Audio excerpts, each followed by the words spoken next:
चलिए मेरी बात को जरा ध्यान से सुनिए। एक चैप्टर स्टार्ट करने जा रहे हैं ड्राफ्टिंग के अंदर, जिस चैप्टर का क्या नाम है, लीज एंड लाइसेंस डीड। एक बार चैप्टर का नाम लीजिए, एक बार और, एक बार और, 3 बार नहीं बोलते हैं। चलो भाई, तो ये चैप्टर 2 पार्ट में बट गया। बोलो किस किस पार्ट में? एक तो पहले लीज और उसके बाद लाइसेंस। देखो तो यहां तक लीज चल रहा है, उसके बाद आपका चलेगा लाइसेंस। ये देखिए आपका यहां तक चल रहा है एग्जैक्टली लाइसेंस। ये देखो ऐसे टिक लगाते चलो। उसके बाद कुछ चीजें ऐसी आएंगी जो दोनों के लिए कॉमन होंगी। ये देखो यहां तक ये कॉमन है, नहीं है difference between lease and license common हो गया ना दोनों के लिए। और उसके बाद तुम्हारा ड्राफ्टिंग है। क्या है? ड्राफ्टिंग। जरा ड्राफ्टिंग में देखो तो कौन कौन सा है? Lease agreement, modification, surrender, specimen of सब लीज, लाइसेंस डीड, एक फिर से लाइसेंस डीड। सब मिला कितने हो गए? 1 2 3 4 5, नहीं 1 2 3 4 5 6, सब मिला कितने हो गए? 6। आइए तो सबसे पहले लिखते चलना यहाँ पे। ये किसके ऊपर है? लीज के ऊपर। इतना किसके ऊपर है? लाइसेंस के ऊपर। ये दोनों है, लीज के लिए भी और लाइसेंस के लिए भी। और ये क्या है? ड्राफ्टिंग। ये क्या है? ड्राफ्टिंग। क्लियर है? ठीक। बाकी आपको याद होगा ड्राफ्टिंग करना बहुत आसान होता है। 3 पार्ट में ड्राफ्टिंग होता है, याद है कुछ? बोलो तो कौन कौन से पार्ट में ड्राफ्टिंग होता है? पिछला चैप्टर याद है? कोई भी डॉक्यूमेंट की ड्राफ्टिंग हम करते हैं 3 पार्ट में। The first is non operative part, second is operative part and the third is formal part. सब भूल भाल के बैठा हुआ है, इसलिए मैंने जानबूझ के ये चार्ट दिखाया पिछले चैप्टर का, कि मुझे मालूम था सब भूल भाल के बैठा होगा। जल्दी बताओ, ड्राफ्टिंग करते वक्त किस पार्ट में क्या क्या लिखते हैं? नॉन ऑपरेटिव पार्ट में क्या क्या लिखते हैं बताओ? Name of a deed, date and place of execution of deed, parties to the deed and recital. या तो रिसाइटल भी 2 तरीके का होता था। सब भूल भाल के तैयार। जल्दी से D2H वाले बच्चे जल्दी बताओ कि रिसाइटल 2 तरीके का होता था। कौन कौन सा रिसाइटल था? अब कोई बोलेगा नहीं, मुझे मालूम है। जरा पिछला चैप्टर उठा के देखो। रिसाइटल 2 तरीके का था, एक में हिस्ट्री लिखते थे, एक में ऑब्जेक्टिव लिखते थे। नैरेटिव एंड इंट्रोडक्टरी, है ना? नैरेटिव में हिस्ट्री होगा देखो तो, और नैरेटिव में ऑब्जेक्टिव। उसके बाद ऑपरेटिव पार्ट में क्या आता था? बोलो। टेस्टेटम और premises, consideration and receipt, habendum, reddendum, parcel exceptions and reservations, है ना? कविनेंट्स। और फॉर्मल पार्ट में लास्ट में तो वही in witness whereof the parties hereto have hereunder sign this deed on the date mentioned against their respective signature, signed sealed and delivered at this place, signed on this date, और दोनों का party का नाम, दोनों का witness. ये आता था ना। तो उसमें टेस्टिमोनियम आता था, फिर लास्ट में आप पार्सल जोड़ते थे, डिस्क्रिप्शन ऑफ द प्रॉपर्टी और एनेक्चर और शेड्यूल्स। आपको याद होगा यही सब था ना, है ना? अगर भूल गए हो तो गूगल ड्राइव पे पिछला चैप्टर होगा, एक बार अगली क्लास में रिवाइज कर लेना। इसलिए जानबूझ के आज मैंने थोड़ा सा दिमाग लगाया। आज मैं लीज पढ़ा दूंगा, लाइसेंस पढ़ा दूंगा, दोनों के बीच में डिफरेंस भी करा दूंगा, लेकिन जो ड्राफ्टिंग वाला पार्ट है वो मैं अगली क्लास में कराऊंगा। क्यों अगली क्लास में कराऊंगा? इससे पहले तुम पिछला ये जो है, ये नहीं कंपोनेंट ऑफ डीड्स वाला, ये तुम रिवाइज कर लेना। चैप्टर नंबर 6, चैप्टर नंबर 6 अच्छे से रिवाइज कर लोगे तो अगली क्लास में ड्राफ्टिंग कर पाएंगे अच्छे से। ठीक है? कोई दिक्कत तो नहीं? चलिए शुरू करें। तो पहले हम लोग लीज लाइसेंस पढ़ते हैं। आपको याद होगा बचपन में भी आपने ये सब पढ़ा हुआ, लीज लाइसेंस सब याद है? बताओ तो किस चैप्टर में पढ़ा था? हाँ, मॉर्टगेज तो है, पर मॉर्टगेज चैप्टर का नाम थोड़ी है। चार्ज में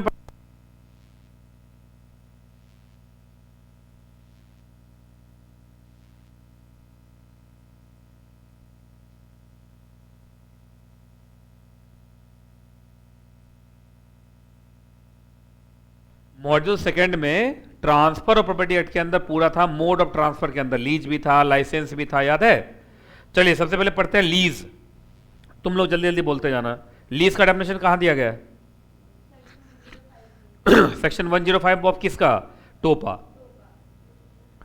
चलिए भाई, लीज क्या होता है तो जरा ध्यान से सुनो। देखो इधर आपको याद होगा एक वर्ड होता है transfer of right to enjoy, right to enjoy, right to enjoy the property, the property. अच्छा, सारा राइट ट्रांसफर हो रहा है या only to right to enjoy?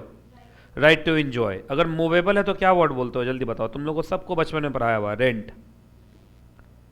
Movable को रेंट पर देते हो ना, जब रेंट पर देते हो तो पूरा बेच थोड़ी देते हो, है कि नहीं? अगर इमूवेबल है तो बोलो, तो बोलते हैं लीज। यस, क्या बोलते हैं? लीज। और अगर आईपीआर है तो इंटेलेक्चुअल प्रॉपर्टी राइट, हाँ, असाइनमेंट। क्या बोलते हैं? असाइनमेंट बोलते हैं, है ना? तो अभी हम क्या पढ़ रहे हैं, जल्दी बताइए। लीज, तो देखो लीज क्या है भाई? तो lease is a transfer of right to enjoy in कौन सी प्रॉपर्टी? Immovable property. तो ऐसे जनरली हम लोग क्या बोल देते हैं? रेंट। हम लोग क्या बोलते रहते हैं? रेंट, कि हमने ये बिल्डिंग रेंट पर लिया। पर एग्जैक्ट जो टेक्निकल वर्ड है वो लीज है, क्योंकि रेंट किसके लिए इस्तेमाल होता है? मूवेबल के लिए। याद रहेगा? तो चलो इसको जल्दी से उतार लो। तो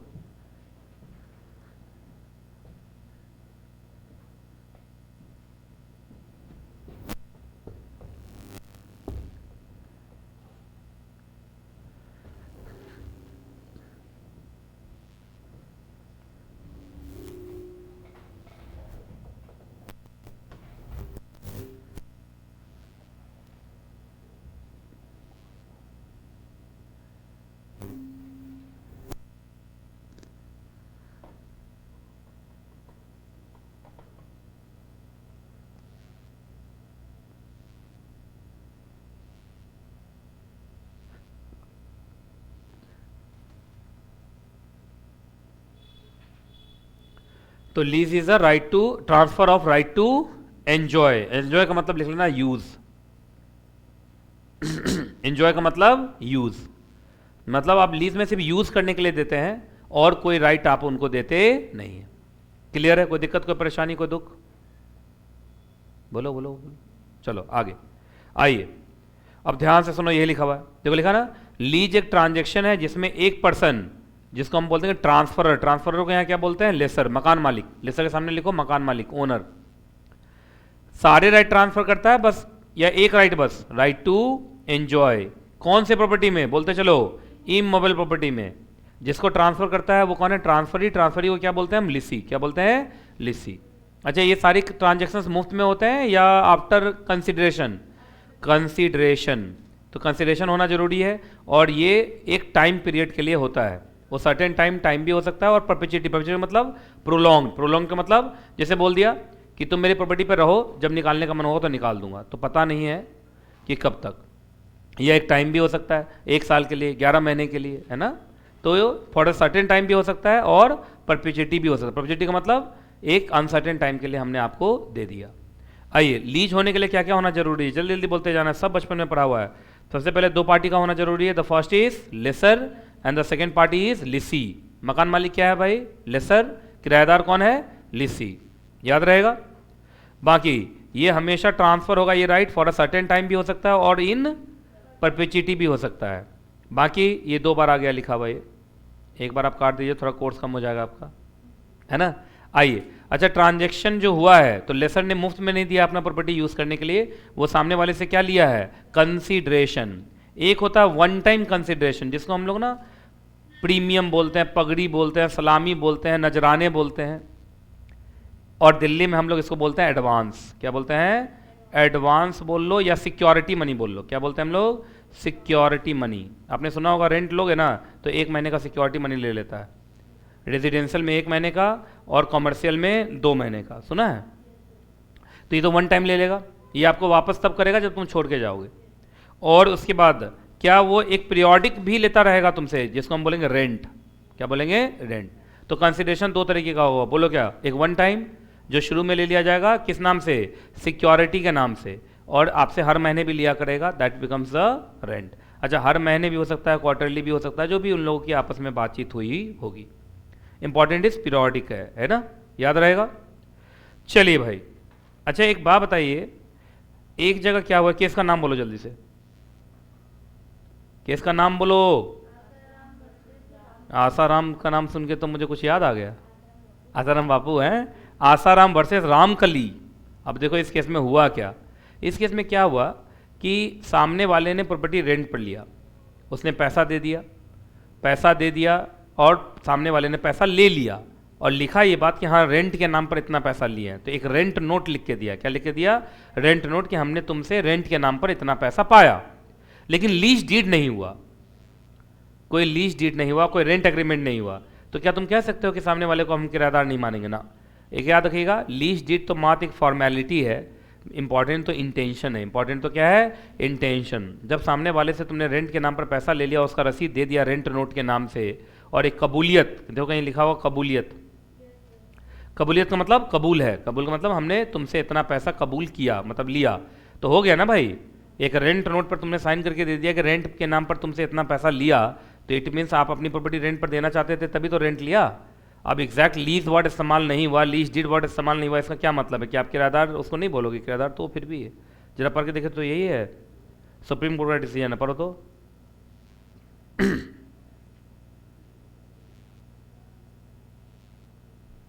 है तो जरूरी है कि legal word, lease deed, rent agreement ये सब हो, या इंटेंशन इंपॉर्टेंट है?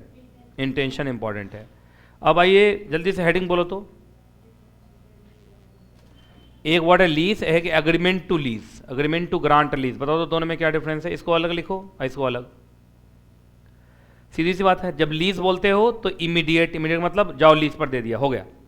Right to use, right to enjoy, transferred, मतलब राइट इज ट्रांसफर्ड। तो ये हो गया प्रेजेंट, ये क्या हो गया? प्रेजेंट। और ये जो अग्रीमेंट टू ग्रांट लीज है, इसका मतलब अभी से भी ये तय हुआ है कि तुमको हम देंगे, तो ये अभी है या फ्यूचर में है? ये है फ्यूचर में। अच्छा, फ्यूचर में क्यों? क्योंकि अभी हो सकता है उसमें कुछ रिपेयर होना बाकी हो, कुछ इंप्रूवमेंट होना बाकी हो, या क्या पता बिल्डिंग बना ही ना हो। पहले बात हो गई जब ये बिल्डिंग बनेगी तो हम तुमको रेंट पर देंगे, तो ये तो फ्यूचर ट्रांजेक्शन है। क्या है? फ्यूचर। तो ये समझ में आ गया दोनों में डिफरेंस। अब आओ लीज। लीज कितने तरीके का होता है, और नोटिस टू क्विट, ये दोनों चीज मैं एक साथ पढ़ा दे रहा हूं, तुम थोड़ा दे दे के बताना मुझे, ठीक है? Kind of lease. देखो लीज अकॉर्डिंग टू पर्पस है। देखो तो पहला पर्पस क्या लिखा हुआ है उसमें? फॉर कौन पर्पस? देखो तो एग्रीकल्चर, एग्रीकल्चर भी होगा, एक और भी वर्ड होगा उसके साथ, एग्रीकल्चर पर्पस, और बोलो मैन्युफैक्चरिंग पर्पस। अगर ये दोनों पर्पस है, ये दोनों क्या है? पर्पस है, तो याद रखना, ध्यान से सुनो, वो lease year two year basis है क्या? देखो तो है, तो ये माना जाएगा ईयर टू ईयर बेसिस वाला लीज। ये समझ में आया? ईयर टू ईयर बेसिस वाला लीज माना जाएगा। पहले ये समझ में आ गया? अच्छा ठीक, अगर ईयर टू ईयर है और तुम मकान मालिक मान लो उसको निकालना चाहता है, क्विट का मतलब निकालना, उसको हटाना चाहता है, तो कितने महीने का प्रायर नोटिस चाहिए? नीचे जाओ, 6 मंथ, यस, है ना? 6 मंथ प्रायर नोटिस चाहिए। क्या चाहिए? 6 मंथ प्रायर नोटिस टू, बोलो क्विट, क्विट का मतलब छोड़। क्लियर है? अब आ जाओ, एग्रीकल्चर या मैन्युफैक्चरिंग पर्पस नहीं है तो अदर पर्पस। जरा बताओ अदर पर्पस में कौन पॉपुलर है? बताओ। रेजिडेंशियल पर्पस, जो हम लोग रेंट पे नहीं रहते हैं, कोई बच्चा इसमें रेंट पे रहता है कि सबका अपना अपना घर है? तुम रेंट पे रहती हो ना, पीजी में रहती हो, तुम भी पीजी पे रहती हो, रेंट पे रहती हो दिल्ली में, तो रेंट पे रहते हैं तो रेजिडेंशियल पर्पस हो गया वो। तुम लोग जो घर में रहते हो क्या हो गया? रेजिडेंशियल पर्पस हो गया ना।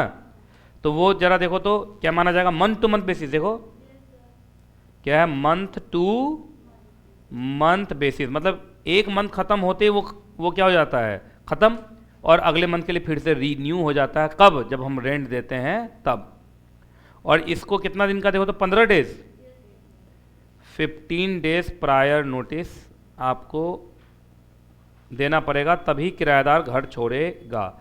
अच्छा, ये जो लिखा हुआ है ये लॉ में लिखा हुआ है, लेकिन क्या पार्टीज अपने लीज डीड में कुछ अलग लिख सकते हैं? यस, इससे ज़्यादा लिख सकते हैं, क्योंकि तुम 15 दिन से कम लिखोगे तो किराएदार का राइट अफेक्ट हो गया ना। तो 30 लिख सकते हैं, 30, 35, 40 लोग लिखते हैं। जैसे मैं अपने कोचिंग के लिए बहुत बार बिल्डिंग लेता हूँ, लेकिन बिल्डिंग होती है रेजिडेंशियल, पर लक्ष्मीनगर में तो आप जानते हो रेजिडेंशियल बिल्डिंग भी चलता है कॉमर्शियल में, तो वहाँ पे 15 दिन का स्टैट्यूटरी रिक्वायरमेंट है, पर मैं 3 महीने लिखवाता हूँ।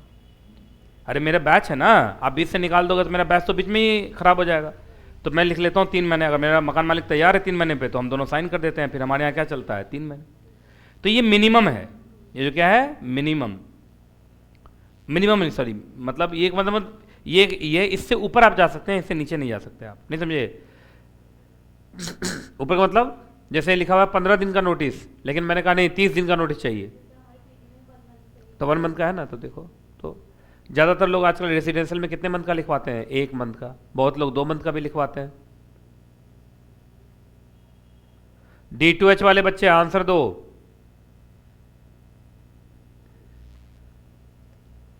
आज मुझे देख के बच्चों को लग रहा है कुछ ज़्यादा ही ठंडा लग रहा है। एक्चुअली मैं एकदम सुबह सुबह आया था ना, यहाँ 6:30 बजे आया था वो रिवीजन मैराथन लेने के लिए। जब ये आई थी तो मैं रिवीजन मैराथन ले रहा था यहाँ पे। तुम लोग के समय तुम लोग का भी कराऊंगा, चिंता मत करना। तुम लोग का ऐसे मर्जर उर्जर है ना, वो सबका कराऊंगा। इसलिए मैंने जानबूझ के इस बार मर्जर का नहीं कराया, मैंने सोचा इन बच्चों के साथ कराऊंगा।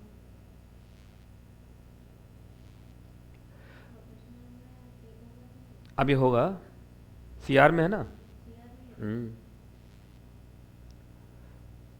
CR वॉल्यूम फर्स्ट बुक में हो। वॉल्यूम 2 तो सिर्फ किसके ऊपर है? IBC। IBC बहुत जल्दी खत्म हो जाएगा, मेन तो निकल गया ना IBC अपना। चलिए आगे बढ़े। तो ये सब कुछ मैंने पढ़ा दिया, तो याद रखिएगा ये कहानी है। अगर मैन्युफैक्चरिंग है और कॉमर्शियल है, नहीं एग्रीकल्चर है और मैन्युफैक्चरिंग है, तो ईयर टू ईयर बेसिस माना जाएगा और कम से कम 6 महीने का नोटिस दोगे तभी। चूंकि एग्रीकल्चर है, मालूम चला किसी ने फसल लगा दिया, अब तुम 2 दिन की बात करो हटो, तो बेचारा फसल लगाया कोई और, काटेगा कोई और, तो काटने का टाइम तो दो कम से कम। और अदर पर्पस है तो 15 दिन का रिक्वायरमेंट है, आप चाहें तो इसको बढ़ा भी सकते हैं। चलिए भाई ये हो गया। अब जल्दी से फिर बचपन याद करो। बचपन में तुमने पढ़ा था रजिस्ट्रेशन एक्ट, याद है? बताओ तो रजिस्ट्रेशन एक्ट के सेक्शन नंबर 17 में, सेक्शन 17 ऑफ रजिस्ट्रेशन एक्ट याद है? उसमें था कंपलसरी रजिस्ट्रेबल डॉक्यूमेंट, और उसके अंदर एक आता था कि कौन कौन सा लीज डीड का रजिस्ट्री होना जरूरी है। तो याद होगा, अगर वो ईयर टू ईयर बेसिस है, अभी तुरंत देख लिया था तुमने। जो एग्रीकल्चर वाला है और मैन्युफैक्चरिंग वाला है वो क्या होता है? ईयर टू ईयर बेसिस, उसका तो रजिस्ट्री होगा ही होगा। या कितने भी टर्म का है, लेकिन मालूम चला उसमें टर्म कितना है, 1 साल से ज़्यादा, तो उसका भी रजिस्ट्री होगा। इसलिए लोग क्या करते हैं, 11 महीने का बनाते हैं। ऐसा चाहे तो 12 महीने तक का भी बना सकते हैं, क्योंकि यहाँ वर्ड क्या लिखा हुआ है? एक्सीडिंग, लेकिन लोग डर जाते हैं, है ना। उसके बाद अगर आपका लीज डीड में मंथली रेंट नहीं है, क्वार्टरली रेंट नहीं है, क्या है? ईयरली रेंट है, तो ईयर टू ईयर बेसिस ही होगा एक तरीके से। तो याद रखिएगा उसका भी रजिस्ट्री जरूरी होगा। तो 3 लीज डीड का रजिस्ट्री जरूरी है। पहला बोलो ईयर टू ईयर बेसिस, दूसरा अगर term of the lease is more than 1 year, and third अगर ईयरली रेंट रिजर्व करता है तो। चलो अब हमारे हैं सब लीज। यहां तुमने सेक्शन 17 नहीं लिखा, सेक्शन 17 ऑफ रजिस्ट्रेशन एक्ट लिख लेना चाहिए था। ये लिस्ट हमें कहां से मिलता है? Section 17 of the registration act से ही तो मिलता है। कोई दिक्कत, कोई परेशानी, कोई दुख? चलिए आगे। सब लीज, सब लीज बताओ तो क्या होता है? देखो इधर देखो, इधर देखो, देखो सब लीज दिखाता हूं। लेसर दिया किसको रेंट पे? लिसी को, है ना। LE देखो तो SEE ना, बोलो डबल S है और डबल E भी है, ठीक है। लेसर और लिसी। अब देखो यहां कहानी, इसको बोलेंगे लीज, इसको क्या बोलेंगे? लीज। अब क्या है, किराएदार आगे किराए पर दे रहा है, तो जब किराएदार आगे किराए पर देगा तो उसको क्या बोलेंगे? सब लिसी, और इस ट्रांजैक्शन का क्या नाम होगा? सब लीज, सब लीज। ये बात समझ में आया कि नहीं? पहले बताओ। तो ये हो गया ट्रांजैक्शन नंबर 1, ये हो गया ट्रांजैक्शन नंबर 2। किराएदार आगे किराए पर दे रहा है। अब बोलोगे सर ये तो अजीब बात है। अब मैं बताता हूं अजीब नहीं है।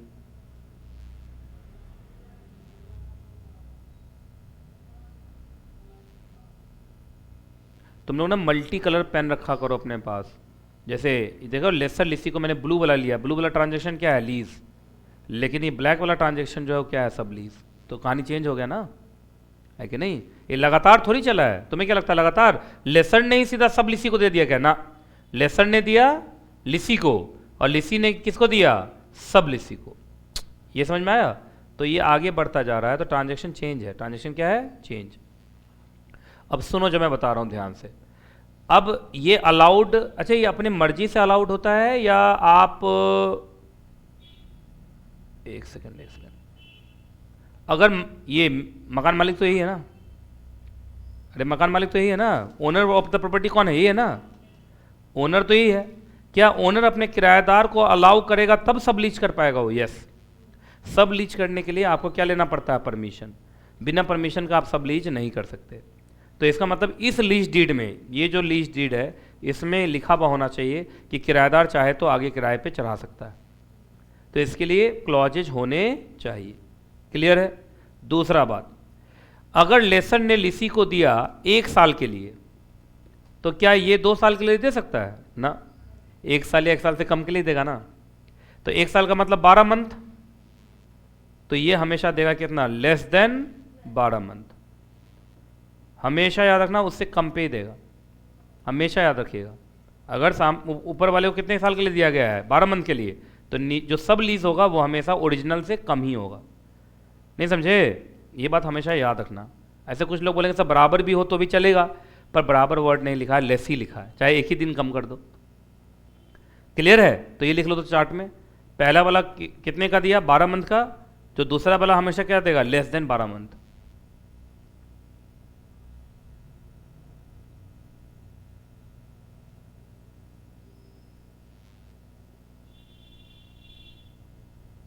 ठीक है, कोई दिक्कत? चलिए आगे बढ़ें।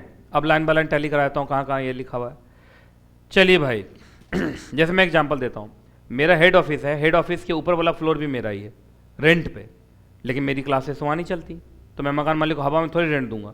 तो हो सकता है मैं भी किसी को रेंट पर चढ़ा दूँ। हाँ, लेकिन इसके लिए मुझे मकान मालिक से पूछना पड़ेगा। क्लियर है कि नहीं क्लियर है? पहले बताओ। हाँ, मकान मालिक, अब कुछ लोग कहेगा सर मकान मालिक क्यों अलाउ करेगा आपको? मकान मालिक खुद ही चढ़ा दे। तो खुद चढ़ा पा रहा है तो ज़बरदस्ती मुझे क्यों दिया हुआ फर्स्ट फ्लोर? उससे खुद रेंट पे नहीं चढ़ पा रहा होगा, तो उसने मेरे जिम्मे थोप दिया कि भाई मैं तुमसे तो रेंट लूँगा, अब तुम खुद चलाओ तो खुद चलाओ, तुम अपना रेंट पे लगाना चाहते हो तो लगाओ, टेंशन तुम लो, मुझे तो तुमसे रेंट चाहिए। तो इसलिए कभी कभी वो सबलीज अलाउ कर देते हैं। क्या अलाउ कर देते हैं? सबलीज। क्लियर है कि नहीं क्लियर है? पहले मुझे बताओ, आ जाओ भाई। तो क्या ये फर्दर लीज है? टिक मारते जाओ कीवर्ड्स पे। D2H वाले बच्चे जल्दी बताइए, सब लीज को हम क्या बोल सकते हैं? Further lease. क्या ये अनदर लिसी होगा यहां पे? Yes, in favour of another person. इसको क्या बोलेंगे? सब लिसी। क्या बोलेंगे? देखो, सब लिसी है ना, कोई दिक्कत? और सबसे इंपॉर्टेंट, क्या लेसर पीरियड के लिए दिया जाएगा? देखो मैंने बोला था ना, जो फर्स्ट लीज होगा अगर वो 12 महीने के लिए है तो ये 12 महीने से कम के लिए होगा। क्यों? क्योंकि मान मुझे 12 मंथ या 12 मंथ से ज़्यादा के लिए दे दिया तो खुद ही हट जाएगा, तो ऐसी बात नहीं है ये। चलिए, तो सब लीज एक डिमाइस है। डिमाइस का मतलब ट्रांसफर। ऐसी प्रॉपर्टी का ट्रांसफर जो ऑलरेडी लीज्ड प्रॉपर्टी है। ऑलरेडी क्या है? लीज्ड। किराएदार के पॉइंट ऑफ व्यू से देखो तो उसकी प्रॉपर्टी तो नहीं है, वो ऑलरेडी लीज्ड है। ऑलरेडी लीज्ड को फिर से क्या कर दिया? लीज। और बार बार क्या वर्ड बोल रहा है? Lessor term. देख रहे हो ना? चलिए भाई, एक बात बताइए, क्या जब हम सब लीज करते हैं तो क्या ये एक एब्सोल्यूट असाइनमेंट है? नहीं। सब लीज में किराएदार आगे किराए पर दे रहा है तो 100% राइट तो नहीं पहुंचा ना, नहीं समझे? जो तो पहला किराएदार है उसके पास फिर भी अच्छे राइट्स हैं, लेकिन किराएदार का किराएदार के पास उतने अच्छे राइट्स थोड़ी हैं। तो ये लिखा है ये एब्सोल्यूट असाइनमेंट नहीं है। क्या नहीं है? एब्सोल्यूट नहीं है, क्योंकि बीच में एक और किराएदार है। समझ में आ रहा है? आगे बढ़ें, टिक लगाते चल रहे हो ना सबको?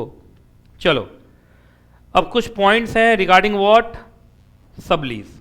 पहला, सब लीज में 2 पार्टी होंगे, बोलो कौन कौन? सब लेसर और सब लिसी। याद रहेगा। अब चूंकि ये भी लीज है तो प्रॉपर्टी तो इमूवेबल ही रहेगी। उसके बाद क्या इसका रिसाइटल बहुत सोच के लिखना पड़ेगा आपको। क्यों? तुमको याद होगा रिसाइटल में हमेशा हिस्ट्री बैकग्राउंड होता है। क्या होता है? History background. और हिस्ट्री बैकग्राउंड में तुम ये लिखोगे कि जो यहाँ लीज पर दे रहा है वो खुद किराएदार है। नहीं समझे? तो क्या जो लीज डीड हुआ होगा ओरिजिनल, उसकी भी बात आएगी सब लीज में? और तो आएगी। यहाँ पर ये वर्ड थोड़ी बोलेगा कि यहाँ पे मकान मालिक एब्सोल्यूट ओनर है। सब लीज में मकान मालिक थोड़ी है, सब लीज में तो खुद ही किराएदार है वो। तो पहले उसमें क्या लिखेगा? पूरा हिस्ट्री। पहले मैंने लिया लीज पर, अब चूंकि पिछले लीज डीड में मुझे अलाउ किया गया है कि मैं सब लीज कर सकता हूं, तो अब मैं आपको सब लीज कर रहा हूं। तो क्या इसका रिसाइटल थोड़ा लंबा चौड़ा हो जाएगा? यस। आइए अगला, कंसिडरेशन तो यहाँ भी होगा, सब कुछ तो वही होगा ना, वही। प्रीमियम का मतलब क्या हो गया तुम्हारा, सिक्योरिटी, और रेंट का मतलब रेंट, समझ गए ना। रेंट का मतलब पीरियोडिक और प्रीमियम का मतलब वन टाइम। आगे चलें, जो ऑपरेटिव पार्ट होगा, या तो ऑपरेटिव पार्ट में टर्म्स एंड कंडीशन आता है, उसमें साफ साफ लिखा हुआ होना चाहिए कि सब लेसर अपने राइट को ट्रांसफर कर रहा है किसको, सब लीसी को।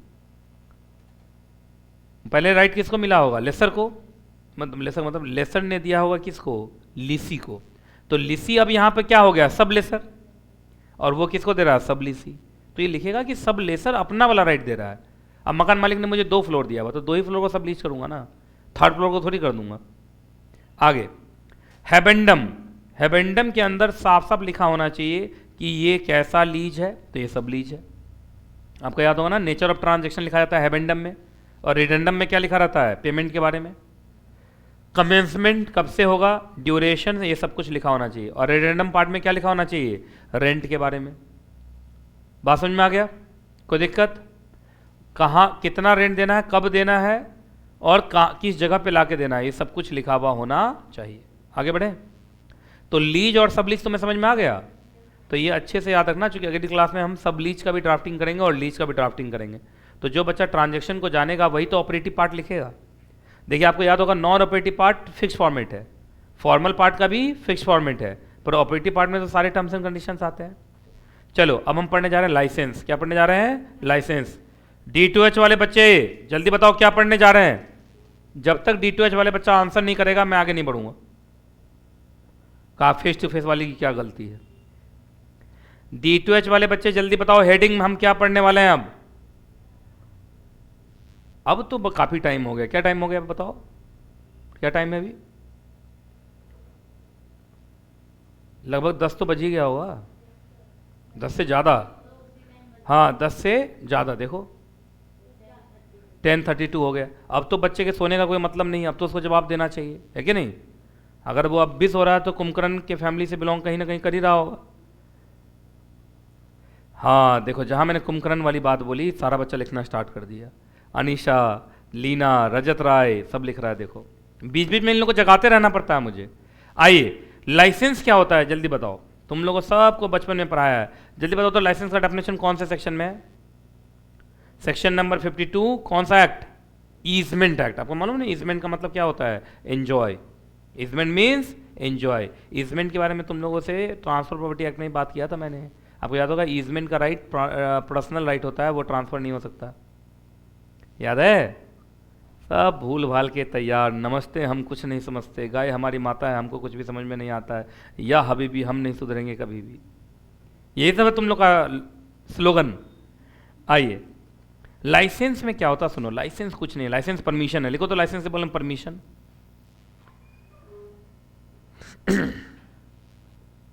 लाइसेंस के बगल में क्या लिखिए, परमिशन लिखिए। लिख दिया तो सुनो इधर देखो, इधर देखो, एक एग्जाम्पल देता हूँ। देखो इधर सुनो, मान लो ये मेरा घर है, देखो इधर घर, शानदार घर, एकदम बंगलो है। अब बंगलो के बगल में मैंने ना, ये देखो आपको, ये इतना जगह छोड़ा हुआ था अपने कार के पार्किंग के लिए, तो ये पार्किंग का जगह है मेरा। मान लो मेरा पार्किंग का जगह, मेरी गाड़ी कहीं दिल्ली से बाहर है, तो पार्किंग का जगह खाली है। तो मेरे पड़ोसी ने बोला कि साहब आपका पार्किंग का जगह खाली है, मेरे कुछ गेस्ट आने वाले हैं, 2-4 घंटे के लिए गाड़ी लगवा दूं क्या। तो मैंने परमिट कर दिया, लगा दो। प्रॉपर्टी इमूवेबल है, वो जब कार लगाएगा तो मेरे प्रॉपर्टी को यूज़ करेगा, करेगा ना। लेकिन ये लीज तो नहीं है, क्या ये सर्टेन पीरियड के लिए है, क्या परपेचुइटी के लिए है, क्या ये सब तो कुछ नहीं है ना। तो ये सिर्फ एक परमिशन है कि बस इतना ही काम तुम कर सकते हो। अच्छा, मैंने उसको कार पार्किंग के लिए परमिट किया, मानो चला टेंट लगा, तंबू लगा के सोने आ गया उसमें, क्या अलाउ करूंगा मैं ना। तो लेकिन लीज में क्या होता है, आपको मैंने बिल्डिंग रेंट पर दे दिया, उसमें तुमको सोना है, उठना है, लौटना है, घूमना है, सब कर सकते हो, तुम जैसे मन है ऐसे यूज़ करो। लेकिन लाइसेंस में नहीं, एक पार्टिकुलर तरीका बता दिया, उसी ढंग से यूज़ करोगे। मैंने बोला कार लगाओगे तो तुम सिर्फ कार लगाओगे, अब यहाँ पे तुम चाहोगे कि तुम टेंट लगा लो तो सो होने वाला नहीं। तो लाइसेंस एक परमिशन है कि आप मेरे इमूवेबल प्रॉपर्टी पे ये काम कर सकते हैं, बस। तो लीज से छोटा है, लीज से क्या है, ये छोटा है। किराएदार की नज़र में देखोगे तो काफ़ी छोटा है। क्लियर है कि नहीं क्लियर है, पहले बताइए आप। और एग्जाम्पल देता हूँ, मेरी ज़मीन खाली है, इस ज़मीन पर सर्कस वाला आया। कौन आया, सर्कस वाला। कहा सर 3 महीने के लिए सर्कस लगाना चाहूँगा। मैंने कहा चल लगा ले, कोई बात। लेकिन अच्छा मैंने सर्कस लगाने के लिए परमिट किया है, लेकिन मालूम चला वो सब अपना तंबू लगा के घर बना रहा है, तो वो तो अलाउ नहीं किया मैंने, है ना। तो जरा देखो यही लिखा हुआ है, कहीं लिखना एग्जाम्पल ये सब, जैसे कार पार्किंग दे देना, लिखो for example car parking, circus, fair, fair समझते FAIR, फेयर का मतलब मेला। आपने देखो ये सब जमीन पे लगता है ना, दूसरों के जमीन पे लगाते हैं ये लोग, जैसे कॉलेज की फील्ड है, इन लोग का फील्ड है, इस सब पे लगाता है ये लोग, तो वो भी रेंट देता है, पर वो लीज नहीं है, वो क्या नहीं है, लीज नहीं है, वो लाइसेंस मात्र है। ठीक है, क्लियर है, पढ़ते हैं। जब एक पर्सन का नाम लिखो ग्रांटर, इसको क्या बोलते हैं हम, grantor, grantor licensor, grantor licensor लिखा। ग्रांट्स टू अनदर, अनदर कौन हो गया, लिखो ग्रांटी लाइसेंसी,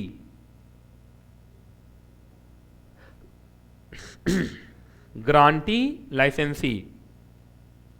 क्या दिया भाई, अच्छा राइट टू यूज दिया है, राइट टू डू, बस एक काम करने के लिए, राइट टू डू और कंटिन्यू टू डू। अगर पहले से कर रहे हैं तो चलो तुम्हारा परमिशन बढ़ा दिए, मेरे इम और प्रॉपर्टी पर तुम ये काम कर सकते हो, समथिंग मतलब वो काम कर सकते हो। अगर तुम मेरे से परमिशन ना लिए होते तो शायद ये काम करना क्या होता, अनलॉफुल।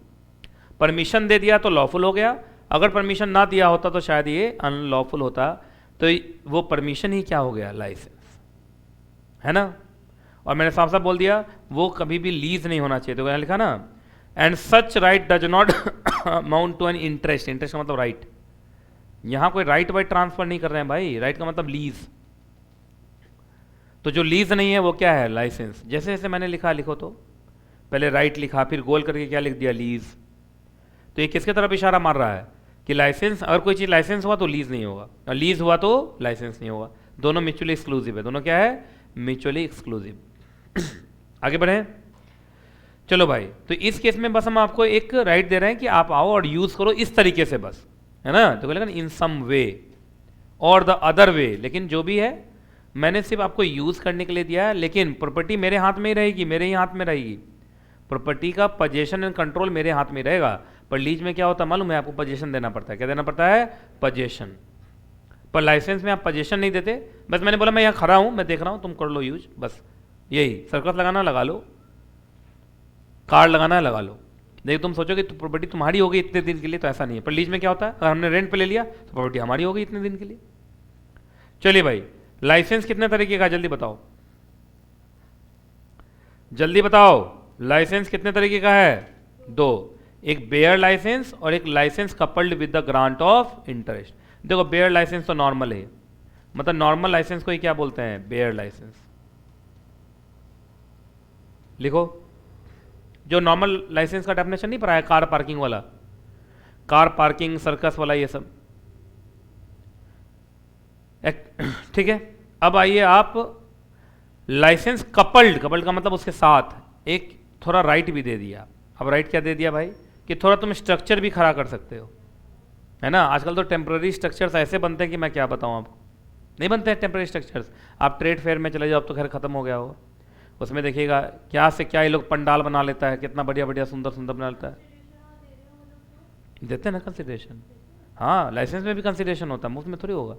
लाइसेंस में भी क्या होता है, कंसिडरेशन, यस, मुफ्त में कुछ नहीं है ना। बस लीज और लाइसेंस में यही डिफरेंस है, लीज में आप प्रॉपर पोजीशन दे देते हैं, प्रॉपर राइट दे देते हैं कि ये प्रॉपर्टी आपकी हुई, जैसे मन यूज़ करना है ऐसे मन यूज़ करो जब तक लीज चल रहा है। पर लाइसेंस में नहीं, प्रॉपर्टी मेरी है भाई, सब कुछ मेरा है, पोजीशन भी मेरे हाथ में है, बस ये काम कर लो तुम। क्लियर है।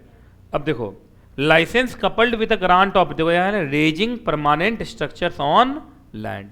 चलो कोई बात नहीं है, लाइसेंस ही है, लेकिन तुम चाहो तो कोई परमानेंट, टेम्पररी स्ट्रक्चर नहीं। कौन सा स्ट्रक्चर, परमानेंट स्ट्रक्चर। जैसे सर्कस है वो तो टेम्पररी स्ट्रक्चर है, परमानेंट का मतलब ईंट ऊट लगा दिया, क्या लगा दिया, ईंट। अगर ऐसा कुछ कर दिया तुमने, that becomes the licence coupled with grant of interest. अब अगर आप देखेंगे licence coupled with grant of interest, तो लीज जैसा ही हो गया, हल्का सा लीज जैसा नहीं हो जाएगा। तो चलिए आइए देखते हैं, हेडिंग बोलो। याद रखना, लाइसेंस एक परमिशन है, वो ट्रांसफरेबल नहीं है। ट्रांसफरेबल मतलब क्या आप उसे से सब लीज हो सकता है क्या, यहाँ सब लाइसेंस हो सकता है ना, यहाँ सब लाइसेंस नहीं हो सकता। जनरली यहाँ अलाउड नहीं है, आप अपने राइट किसी को ट्रांसफर नहीं कर सकते। हमने आपको गाड़ी लगाने के लिए परमिट किया है, है ना। ये नहीं कि आप पूरा खानदान का गाड़ी लेकर आ जाएंगे, ऐसा नहीं है ना। तो यहाँ ये ट्रांसफ़र होता नहीं है, लेकिन एक केस में ट्रांसफ़र हो जाएगा। बोलो कब? अगर पब्लिक एंटरटेनमेंट के लिए दिए हो लाइसेंस हो। एक बात बताओ, सर्कस लगाने के लिए दिए हो तो सर्कस क्या खुद करके खुद देखेगा वो, कि वो विजिटर को बुलाएगा? जो ऑडियंस होंगे, विजिटर्स होंगे, तो वो लोग भी तो वहाँ पहुँचेंगे ना। तो ऑडियंस, अगर ऑडियंस है कहीं पे, तो याद रखिएगा उस केस में तो ऑडियंस को अपना राइट ट्रांसफर करेगा कि तुम भी बैठ सकते हो कुर्सी लगा के। तो लाइसेंस पर लिया होगा सर्कस वाला, लेकिन कुर्सी किसको दे रहा है? ऑडियंस को। तो इसका मतलब ऑडियंस भी इस्तेमाल कर रहा हो ज़मीन का, तो वो अलाउड होगा। तो वहाँ पे इसका मतलब लाइसेंसी ने अपना राइट किसको ट्रांसफर कर दिया? ऑडियंस को। तो अगर पब्लिक एंटरटेनमेंट वाला तो पब्लिक तो आएगी ना यार, तो उस केस में वो ट्रांसफ़र हो सकता है। बाकी जनरली कार्ड लगाने मैंने आपको बोला तो सिर्फ आप ही कार्ड लगा सकते हो आप ये राइट किसी और को ट्रांसफ़र नहीं कर सकते। आगे हेडिंग बोलो। लाइसेंस का कैंसिलेशन लिखो। रेवोकेशन का मतलब कैंसिलेशन लिखो। रेवोकेशन का मतलब कैंसिलेशन।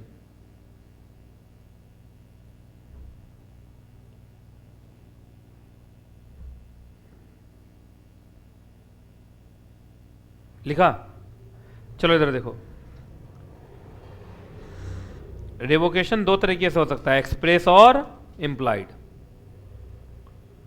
इम्प्लाइड का मतलब डीम्ड। चलिए सबसे पहले हम पढ़ते हैं क्या? एक्सप्रेस। ये लो आगे एक्सप्रेस, इम्प्लाइड आगे है, देखो ऐसे टिक लगा दो।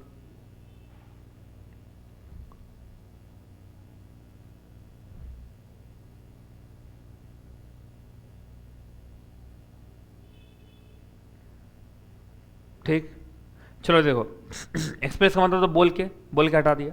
साफ साफ देखो यहाँ पे लिखा हुआ है, लाइसेंस जो होता है वो हमेशा रेवोकेबल होता है eight the will of licensor. Licensor जब चाहे तो लाइसेंस को क्या कर सकता है? रेवोकेट कर सकता है।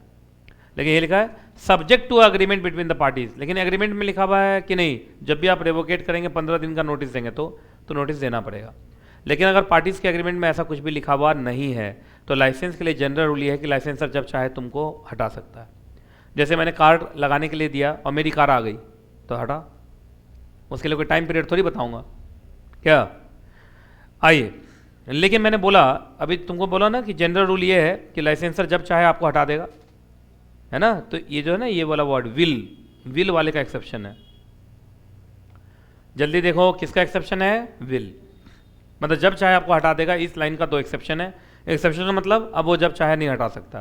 पहला कौन सा केस है? देखिए, एक लाइसेंस ऐसा है जिसमें आपने प्रॉपर्टी ट्रांसफर कर दिया है। क्या ट्रांसफर कर दिया है? प्रॉपर्टी। और प्रॉपर्टी का ट्रांसफर अभी तक इफेक्टिव है, तो जब चाहे आप नहीं हटा सकते। हटाने से पहले आपको प्रॉपर नोटिस देना पड़ेगा। दूसरा, अभी आपको याद है एक था licence coupled with interest. Licence coupled with interest, बेचारा उस राइट के वजह से उसने क्या बना लिया है? परमानेंट करेक्टर, या उसके ऊपर उसको बनाने के लिए करेक्टर की जगह पर आप स्ट्रक्चर लिखो तो क्या लिखोगे? स्ट्रक्चर। करेक्टर क्या होता है?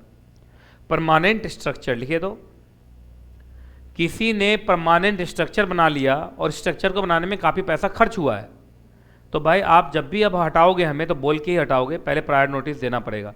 जब मन चाहे आप हमें हटा नहीं सकते। कैसे हटाओगे यार? अब मैंने मालूम चला इतना बड़ा बिल्डिंग खड़ा कर दिया उसके ऊपर, फिर बिल्डिंग को डेमोलिश करूँगा, चीज़ें उठा के ले जाऊँगा तो टाइम लगेगा ना। तुम आज बोलोगे बिल्डिंग से निकल जा, तो मेरा बिल्डिंग तो वहीं रह गया ना, है कि नहीं? चलिए, तो दो जगह नहीं चलेगा ये विल वाला। बोलो कहाँ कहाँ? लाइसेंस कितने भी टाइम के लिए हो सकता है, वही सर्टेन टाइम। और विल वाला बोल दिया तो कोई टाइम ही नहीं है ना, जब मन तब हटा दिया। जैसे मैं बोला जब तक मेरी कार नहीं आती तुम लगा लो, कार आधे घंटे में आ गई था तो कहाँ कोई टाइम हुआ? क्या समझ में आया? लेकिन वो परमानेंट स्ट्रक्चर वाला होगा तब तो टाइम बताएगा, अब बिना टाइम के वो हटाएगा नहीं। अब आइए डीम्ड रेवोकेशन। अच्छा, डीम्ड का मतलब ऑटोमेटिक रेवोकेशन। बोलो, अरे डीम्ड का मतलब तो ऑटोमेटिक ही है ना, अपने आप ही वो रेवोकेट हो जाएगा।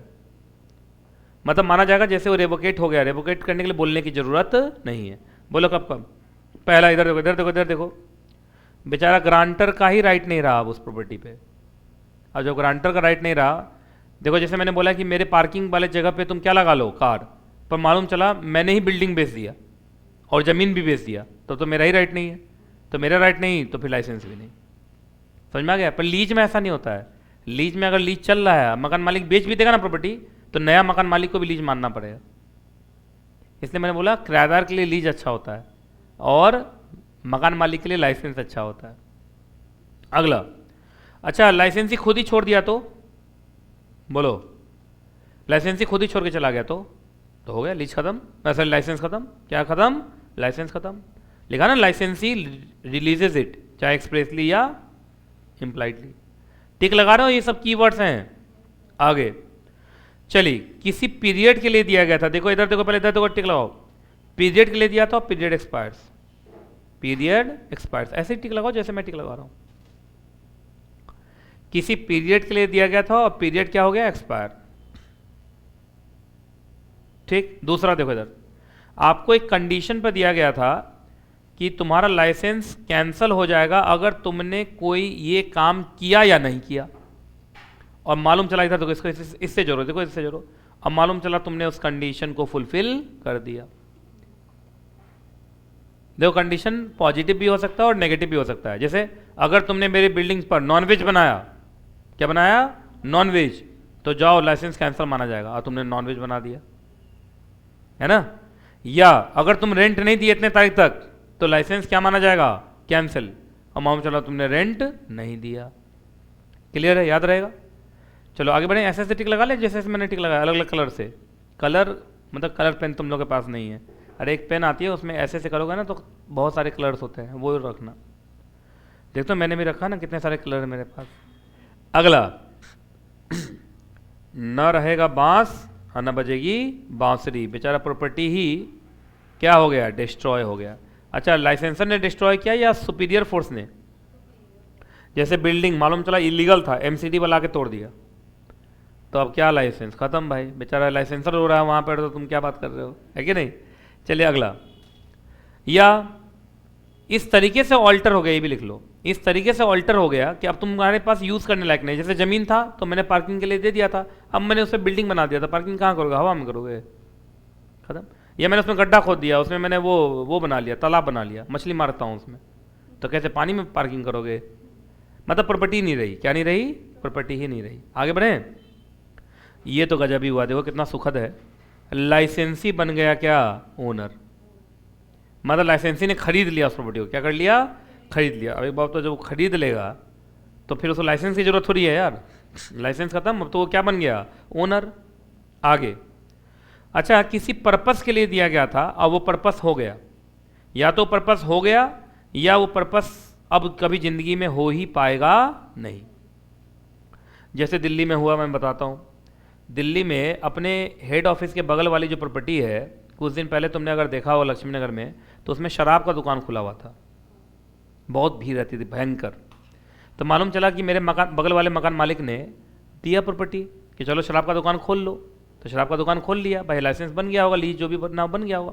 लेकिन सरकार ने अब क्या कर दिया, वो जो शराब वाला दुकान था उसको बंद कर दिया, वो स्कीम खत्म कर दिया। कौन सा स्कीम खत्म कर दिया? जिस स्कीम के अंदर वो दुकान खुला था, सुना है ना, बीच में प्राइवेट लोग बेचने लगे थे शराब, अब फिर से वापस सरकारी ही बेच रहा है, अब प्राइवेट वाला बंद हो गया, मालूम है ना। इसलिए तो बंद हो गया यहाँ पे, वो अपने मर्जी से, हम लोग के लिए थोड़ी गया कि कोचिंग है तो हम जा रहे हैं, उसको सरकार ने बंद कर दिया है। तो आप बताओ, अब वो ऑब्जेक्टिव या तो अचीव हो जाता या वो अचीव अब हो ही नहीं सकता, तो अपने आप वो हट गया ना, उसका लाइसेंस कैंसिल हो गया होगा ना अपने आप। क्लियर नहीं क्लियर है? तो या तो ऑब्जेक्टिव अचीव हो जाए तो कैंसिल हो गया भाई, ऑब्जेक्टिव अचीव जाओ, या ऑब्जेक्टिव अब अचीव हो ही नहीं सकता ऐसा लग रहा था, इम्प्रैक्टिकल है। क्या है? इम्प्रैक्टिकल है। तो भी तो बात वही हुआ। आगे बढ़े, टिक लगा लिया तुम लोगों ने। चलिए, हमने आपको ऑफिस इस वजह से दिया था क्योंकि आप एक पार्टिकुलर कैरेक्टर के हैं, या पार्टिकुलर एम्प्लॉयमेंट में है, या पार्टिकुलर प्रोफेशनल क्वालिफिकेशन रखते हैं। जैसे मैंने बोला कि तुम सीएस हो, इस वजह से ऑफिस दे रहा हूँ, ठीक। लेकिन मान चलो तुम्हारा सीएस का मेंबरशिप छीन गया, तो जाओ लाइसेंस खत्म। नहीं, आगे चलिए, याद रखिएगा, लाइसेंस अगर कितने साल तक चल गया, बोलो 20 साल तक, तो 20 साल के बाद वो अपने आप डीम टू बी रेवोकेटेड माना जाएगा। क्या माना जाएगा? Deem to be रेवोकेटेड। 20 साल के बाद ऑटोमेटिकली डीम्ड रेवोकेशन हो जाता है। लेकिन देखो कितना अच्छा चीज़ है ना, और लीज में ये नहीं होता, लीज में तो मालिक ही बन जाता है। नहीं मतलब बोलते लोग हैं मालिक बन जाता है, पर बनता नहीं है, ये कोई मतलब थोड़ी है क्या। है ना, बोलते हैं लोग ऐसा कि इतने साल के बाद 11 साल रह जाओ, 12 साल रह जाओ, 15 साल रह जाओ तो तुम मालिक बन जाओगे, ऐसा कुछ है नहीं। चलिए ये तो अजीब बात है। अगला, अच्छा एसेसरी लाइसेंस है। एसेसरी लाइसेंस का मतलब होता है, जैसे सुनो,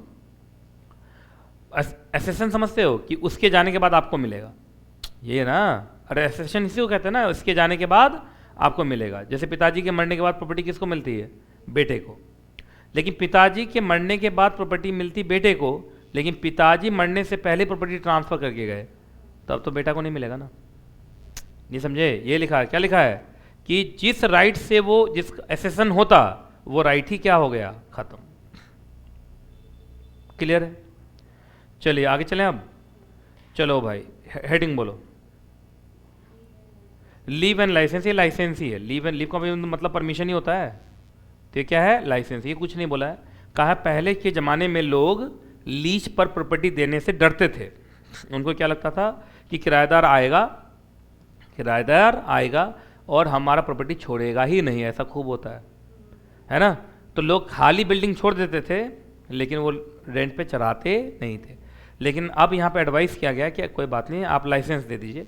लाइसेंस में किराएदार को ज़्यादा राइट होता नहीं है, वो कभी भी ओनर नहीं बन पाएगा। 20 साल रह भी गया तो 20 साल के बाद ऑटोमेटिकली रेवोकेटेड हो गई। तो जरा पढ़ के देखो तो 1 2 3 4 5 6 लाइन में लाइसेंस का गुणगान गा रहा है और लाइसेंस का एडवांटेज बता रहा है। जरा देखो तो,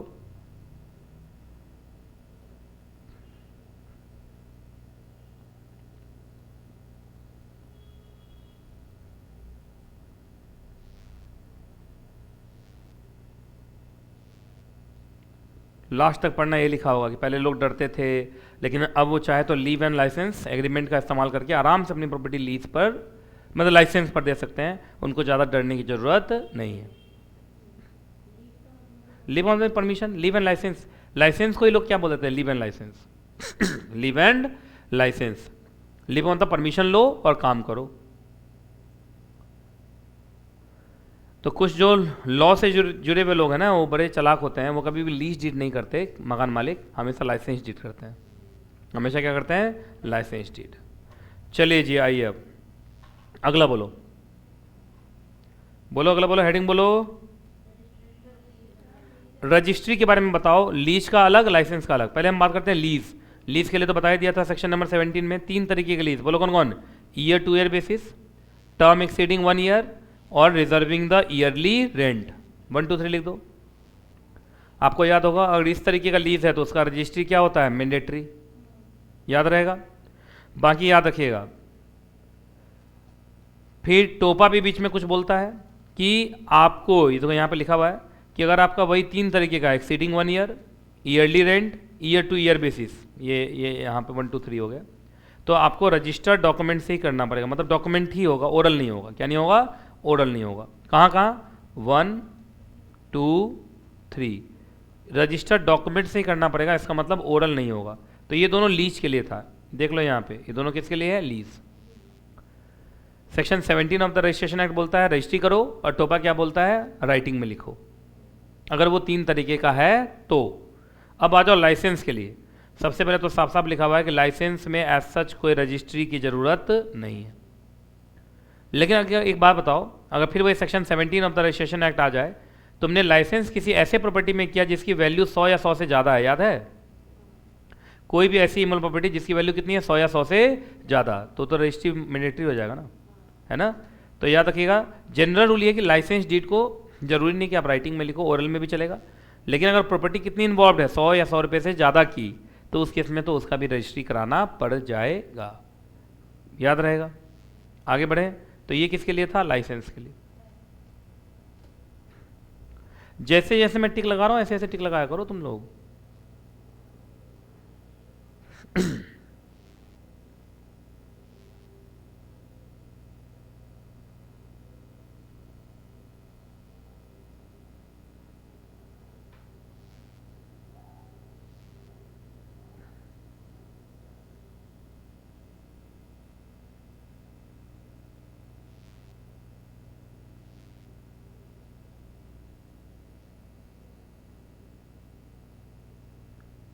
कोई दिक्कत? चलिए अगला। अब आइए stamping of lease and licence. क्या स्टैम्प ड्यूटी लगेगा? यस, अगर राइटिंग में लिखोगे इंस्ट्रूमेंट बनेगा तो स्टैम्प ड्यूटी लगेगा ना, every instrument is liable to stamp duty. तो आइए लीज के केस में, सब लीज के केस में, है ना, आपको याद रखना कौन से आर्टिकल से चलेगा वो, article 35 of Indian stamp act, और लाइसेंस के लिए आर्टिकल नंबर 5 मिला। चलो भाई, अब लीज एंड लाइसेंस के बीच में क्या पढ़ते हैं, डिफरेंस, है ना, लीज एंड लाइसेंस, उसके बाद ड्राफ्टिंग आ जाएगा। आइए लीज एंड लाइसेंस, जल्दी जल्दी बताओ, क्या लीज में राइट ट्रांसफर करते हो? बोलो। पर लाइसेंस में ऐसा कोई राइट ट्रांसफर नहीं करते, बस एक परमिशन दे देते हैं कि तुम जो है इसको थोड़ा बहुत यूज कर लो, वो भी पर्सनल, तुम ही कर पाओगे और कोई कर पाएगा नहीं। जो लीज है इसके अंदर पोजीशन देते हैं, आप एकदम देते हैं, पोजीशन नहीं देंगे तो यूज कैसे करेगा। लेकिन लाइसेंस में एज सच कोई पोजीशन दिया जाता नहीं है। मैंने बोला गाड़ी लगा लो तो बस गाड़ी लगा लो, बस बात खत्म, और कुछ नहीं। आगे लीज के केस में याद रखना, जब भी वो आपको हटाएंगे तो नोटिस देंगे। क्या देंगे? नोटिस टू क्विट, याद है? इसमें दो चीज़ था, अगर एग्रीकल्चर वाला तो 6 महीने का और रेजिडेंशियल है तो 15 दिन का। पर लाइसेंस में ऐसा कुछ भी ज़रूरत नहीं है। आपको याद होगा विल वाला भी चलता है, जब मन चाहे तब हटा देगा। आगे बढ़ें। लीज रेवोकेबल नहीं है, क्योंकि आपको बताया था आराम से रेवोकेबल नहीं है। लीज को रेवोकेट करना चाहते हो तो आपको प्रायर नोटिस देना ही पड़ेगा। लेकिन आपको याद होगा licence at the will of licensor आराम से क्या है, रेवोकेबल है। आगे बढ़ें। लीज याद रखना, लेसर अगर प्रॉपर्टी ट्रांसफर करके भी चला जाए तो जो नया मकान मालिक आएगा उसको भी लीज मानना ही पड़ेगा। लेकिन लाइसेंस में अगर लाइसेंसर गया तो तुम्हारा लाइसेंस भी गया। लीज देखो यहां पर लिखा हुआ है, अगर लेसर मर गया तो भी लीज चालू रहेगा, बस आप मकान मालिक के बेटा को जाकर रेंट दीजिएगा और क्या, है ना। पर लाइसेंस में अगर लाइसेंसर मर गया तो फिर तुम्हारा लाइसेंस भी खत्म, लाइसेंस भी खत्म। टिक लगाते चल रहे हो ना सारा, ये सब एग्जीक्यूटिव में भी पढ़ा हुआ तुम लोगों ने। अगला, अच्छा एक बात बताइए, सब लीज में सब लीज तक भी हो सकता है, लेकिन लाइसेंस में तो ये सब कभी जिंदगी में हो ही नहीं सकता, वो तो जो पर्सनल राइट है, कोई दिक्कत।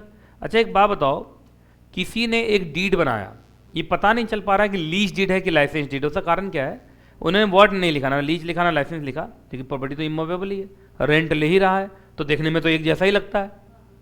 तो बताओ कैसे पता करोगे फिर? इंपॉर्टेंट होगा इंटेंशन। इंपॉर्टेंट क्या होगा? इंटेंशन। अब मैं बताऊं इंटेंशन कैसे पता चलेगा? फीचर से। जैसे उन्होंने डीड में लिखा है मैं जब चाहूंगा हटा दूंगा, तो मेरा लाइसेंस है। मैं तुम्हें सिर्फ ये काम करने के लिए दे रहा हूं, तो लाइसेंस है। अगर लाइसेंसर मर जाएगा तो तुम्हारा लाइसेंस भी गया, मतलब अगर मैं मर गया तो तुम्हारा ये राइट भी गया, तो ये लाइसेंस है। तो इंपॉर्टेंट क्या है, क्या चेक करना है फिर? इंटेंशन। अब देखिए बार बार तुम यहाँ से लेके यहाँ तक पढ़ो तो इसमें ये लिखा है कि लीज और लाइसेंस के बीच में आपको पता करना है, तो आपको क्या चेक करने की जरूरत है? बोलो। इंटेंशन पता करने की जरूरत है।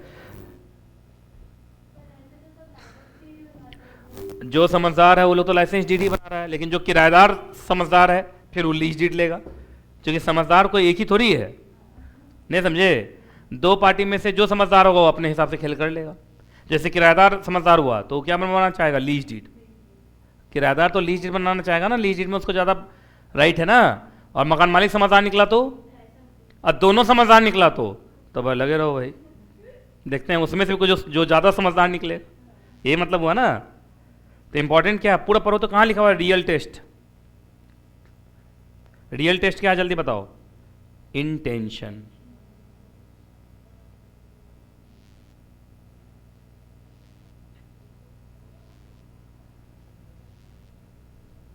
समझ में आ गया? अब देखो आज मैं चाहता, चूंकि एक दिन में मैं एक चैप्टर कंप्लीट करता हूं, मैं आज चाहता तो मैं तुम्हारा ये ड्राफ्टिंग करा सकता था, मुझे कराना चाहिए भी, लेकिन चूंकि तुम्हारा पिछला चैप्टर 6 का कनेक्शन थोड़ा टूट गया है, तो 6 वाला कर लेना अच्छे से। मैं 6 एक बार फिर से तुम लोग को यहाँ से रिवाइज करा देता हूँ। जल्दी बताइए, जब भी हम ड्राफ्टिंग करेंगे, जैसे अब हम अगली क्लास में लीज डीड की ड्राफ्टिंग करेंगे, सब लीज डीड की ड्राफ्टिंग करेंगे, लाइसेंस डीड की ड्राफ्टिंग करेंगे, तो ड्राफ्टिंग तो आ गया भाई, अब तो लिखना पड़ेगा। तो कितने पार्ट में ड्राफ्टिंग करोगे जल्दी बताओ? पहला पार्ट, दूसरा पार्ट, तीसरा पार्ट, जल्दी बताओ। नॉन ऑपरेटिव पार्ट में क्या क्या लिखते हो? बिना देखे तुम बोलोगे। सबसे पहले तो लिखता है नेम ऑफ द डीड, फिर पार्टीज का नाम, फिर date and place of execution, फिर रिसाइटल। रिसाइटल दो तरीके का, कौन कौन? Narrative and introductory. नैरेटिव में हिस्ट्री लिख देना कैसे कैसे हुआ, और इंट्रोडक्टरी में क्या लिख देना, ऑब्जेक्टिव। उसके बाद तुम्हारा आएगा ऑपरेटिव। इसमें सबसे पहले टेस्टेटम, टेस्टेटम मतलब जो करना करो, जैसे लीज पर देना है तो now lessor do hereby lease this property. Consideration and receipt के बारे में लिख देना। हेबेंडम के बारे में क्या लिखते हैं, नेचर ऑफ ट्रांजेक्शन की लीज है कि सब लीज है। रिटर्नम में पैसा वैसा कैसे आएगा भाई। पार्सल के अंदर यहाँ तुमको पार्सल लिखना तो यहाँ लिखो, नहीं तो लास्ट में लिख देना। याद है पार्सल हम लास्ट में भी जोड़ सकते हैं। यहाँ पार्सल का मतलब डिस्क्रिप्शन हो तो प्रॉपर्टी। कंसिडरेशन बहुत तरीके का होता है। हाँ, उसके बाद एक्सेप्शन एंड रिजर्वेशन कि मेरे प्रॉपर्टी पर तुम नॉनवेज नहीं बना पाओगे, रात 10 बजे के बाद नहीं आ सकते, 50 तरीके का कहानी। और जो ये एरिया छत हम ही यूज़ करेंगे, छत तुम्हें नहीं मिलेगा, 50 तरीके का बात।